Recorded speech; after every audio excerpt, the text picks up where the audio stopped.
Bismillahirrahmanirrahim. Assalamualaikum warahmatullahi wabarakatuh. Berjumpa kembali teman-teman ya, dimanapun Anda berada, saudara dan saudari. Semoga diberi kesehatan, kesejahteraan, amin. Kembali kita tengok-tengok, kutip-kutip cerita sejarah dari Wikipedia. Kemarin kita sampai part 10, nama raja-raja di Majapahit, gelar dan era tahunnya. Sekarang kita masuk ke warisan sejarah ya. Langsung saja nih teman-teman. Arca Pertapa Hindu dari masa Majapahit akhir, maksudnya ya. Ada Arca Pertapa Hindu dari masa Majapahit akhir, koleksi museum ada di Berlin, Dahlem, Jerman. Kalau nggak salah ini, Dahlem atau Dahlem ya, di Jerman teman. Majapahit telah menjadi sumber inspirasi kejayaan masa lalu bagi bangsa-bangsa Nusantara pada abad-abad berikutnya.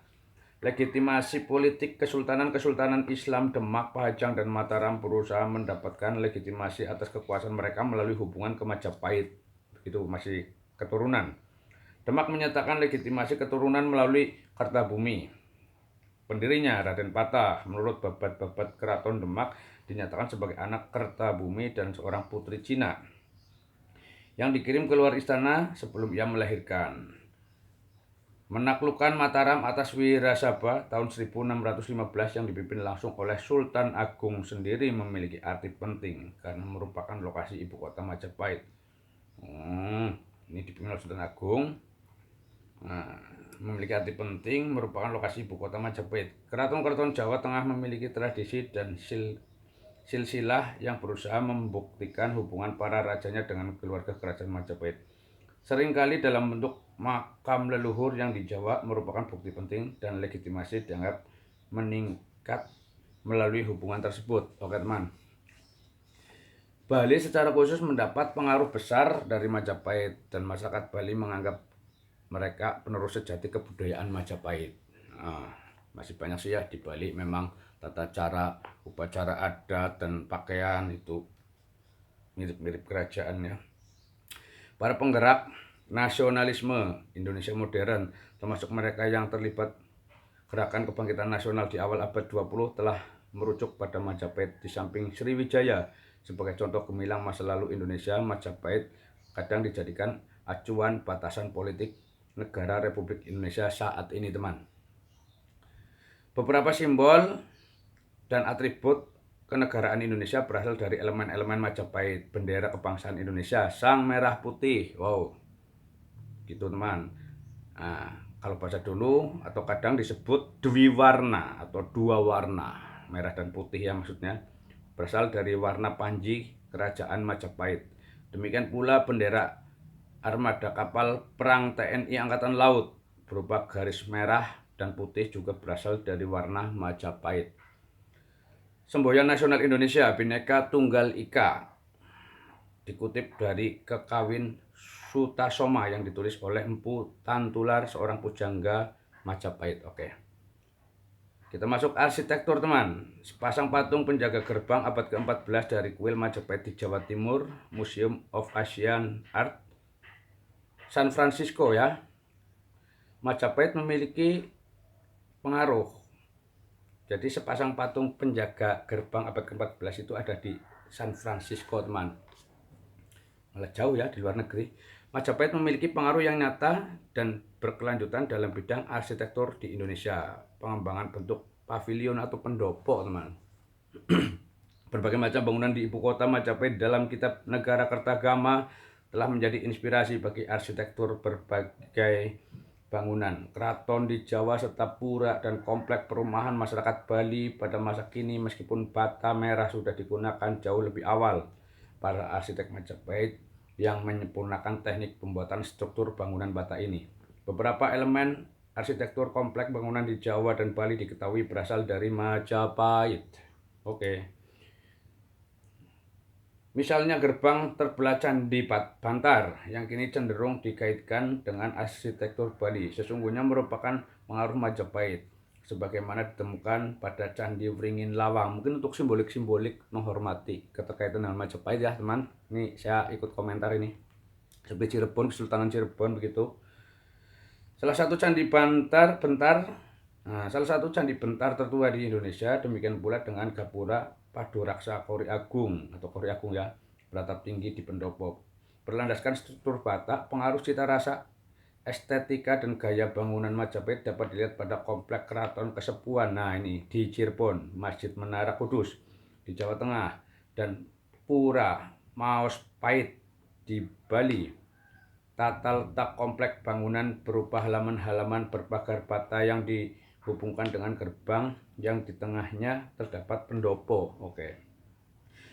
Merupakan warisan arsitektur Majapahit yang dapat ditemukan dalam tata letak beberapa komplek keraton di Jawa serta komplek puri, istana, dan pura di Bali. Jadi banyak-banyak di daerah yang lain. Jadi terkaitan seperti bangunan-bangunan pendopo, gapura, pura itu masih ada hubungan dengan Majapahit ya teman, mewarisi seni pembangunan. Persenjataan. Pada zaman Majapahit terjadi perkembangan pelestarian dan penyebaran teknik pembuatan keris berfungsi sosial dan ritualnya. Teknik pembuatan keris mengalami penghalusan dan pemilahan bahan menjadi semakin selektif. Keris pra Majapahit dikenal berat, namun semenjak masa ini dan seterusnya, bilah keris yang ringan tetapi kuat menjadi petunjuk kualitas sebuah keris. Penggunaan keris sebagai tanda kebesaran kalangan aristokrat. Nah, aristokrat maksudnya mungkin Anda tahu ini artinya teman. Juga berkembang pada masa ini dan meluas ke berbagai penjuru Nusantara, terutama di bagian barat. Mariam Cetbang Majapahit. Selain keris, berkembang pula teknik pembuatan dan menggunakan tombak dan meriam kapal sederhana yang disebut cetbang. Meriam itu cetbang. Kala itu ya teman, saat ini salah satu koleksi cetbang Majapahit berada di The Metropolitan Museum of Art, New York, Amerika. Lebih kurangnya bahasanya begitu ya. Saya nggak tahu bahasa Inggris ini teman. Maaf ya. Semoga Anda lebih tahu. Lalu kita masuk ke kesenian modern teman. Kesenian modern. Kebesaran kerajaan ini dan berbagai intrik politik yang terjadi pada masa itu menjadi sumber inspirasi tidak berhenti-hentinya bagi para seniman masa selanjutnya untuk menuangkan kreasinya, terutama di Indonesia. Berikut adalah daftar beberapa karya seni yang berkaitan dengan masa tersebut. Jadi cerita Majapahit, kisah Majapahit itu menginspirasi banyak generasi ya. Lalu tertuanglah karya-karya seperti puisi lama. Di sini ada puisi lama. Serat Dharma Gandul, sebuah kitab yang tidak jelas penulisnya karena menggunakan nama-nama Ki Kalamwadi, namun diperkirakan dari masa Kesunanan Surakarta. Kitab ini berkisah tentang hal-hal yang berkaitan dengan perubahan keyakinan orang Majapahit dari agama sinkretis atau agama leluhur dulu ya ke Islam. Sejumlah ibadah yang perlu dilakukan sebagai umat Islam. Komik dan strip komik itu karya-karya ya. Serial Mahesarani karya Teguh Santoso yang dimuat di majalah Hai, mengambil latar belakang pada masa keruntuhan Singasari hingga awal-awal karir Mada atau Gajah Mada, adik seperguruan Ludaka, seorang rekan Mahesarani. Atau komik cerita bergambar Imperium Majapahit karya Jan Mintaraga, komik Majapahit karya R.A. Kosasih, strip komik Panji Koming karya Dwi Kondoro yang dimuat di Surat Kabar Kompas edisi Minggu. Itu di zaman dulu ini teman. Menceritakan kisah sehari-hari seorang warga Majapahit bernama Panji Koming.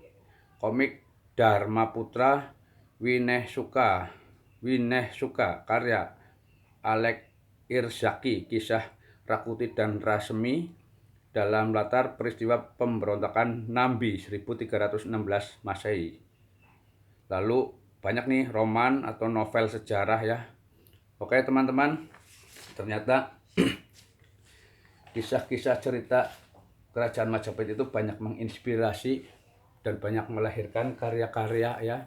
Jadi seperti puisi, seperti komik, jadi novel sejarah. Terima kasih sampai di sini. Semoga bermanfaat untuk kita dan tentunya teman-teman generasi muda. Untuk Anda mungkin kembali mengingat pelajaran ini pernah ada di sekolahan ya, jadi kembali mengingat saya belajar sambil membaca, suka dengan cerita-cerita sejarah. Oke, terima kasih teman-teman. Salam damai, salam santun, salam sejahtera. Rahayu, rahayu, rahayu. Waalaikumsalam warahmatullahi wabarakatuh.